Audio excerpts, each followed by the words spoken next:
कि अगर तोर पहचान बनावे के बानू तो ते अपन भाषा के हिट कर।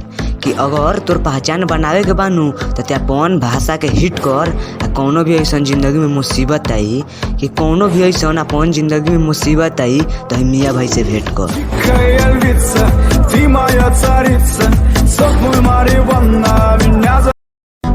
कि ये मैडम मियाँ जी के बेटा हई बुझेलू का हल्का। कि ए मैडम मियाँ जी के बेटा हई बुझेलू का हल्का। मारे मत ना गोली कि मत जीता हल्का।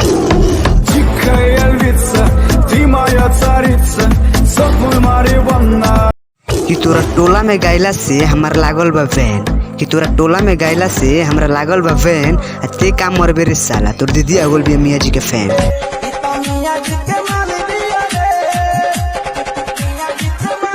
ना तो साइड से ले रखे साइड से ले लेते हैं सामने तो चल जू और बगल से